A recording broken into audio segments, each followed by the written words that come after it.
Good morning students, welcome to HRB's Physics for Everyone class. In the series of upcoming videos, I am going to discuss first year PUC's chapter 7 in physics, system of particles and rotational motion.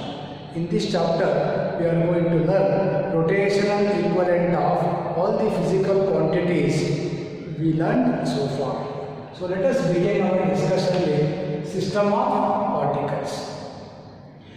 System of particles means the collection of large number of interacting particles.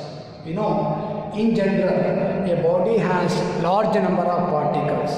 For example, if you take this duster, it is an object which is having large number of particles, and the collection of large number of interacting particles is called as system of particles.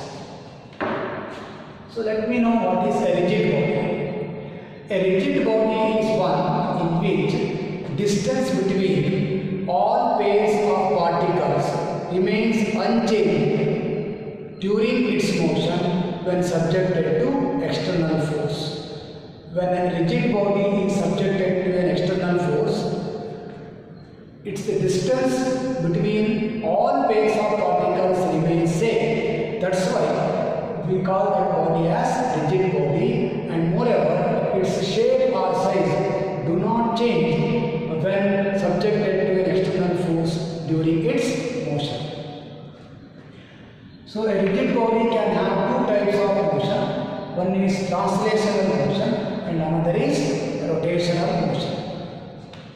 Let us see what is translational motion of the rigid body. So in translational motion of the rigid body, all the particles of the rigid body are moving such that they cover equal displacements in equal intervals of time along a straight line. So translational motion of the rigid body means all the particles irrespective of their positions moves along a straight line by covering equal distances and equal interval of time. Thus velocity and acceleration of all the particles irrespective of their position remains same. So this kind of motion of the rigid body is called as translational motion of the rigid body. So in translational motion, irrespective of position of the particle, all particle moves in a straight line such that equal displacements in equal interval of time, thus velocity and acceleration of all the particles irrespective of their position is same. So that kind of motion is called as translational motion of the rigid body. So now we see another type of motion of the rigid body, that is rotational motion. So let us consider a rigid body which has a large number of interacting particles, which is capable of rotating with respect to a z-axis. So with respect to the z-axis, the body is rotating. So in case of rotational motion, we can see the particle P1 is at a distance r1 from the axis of rotation, and the particle P2 which is at a distance r2 from the axis of rotation, and I will choose another particle, say P3, which is on the axis of rotation.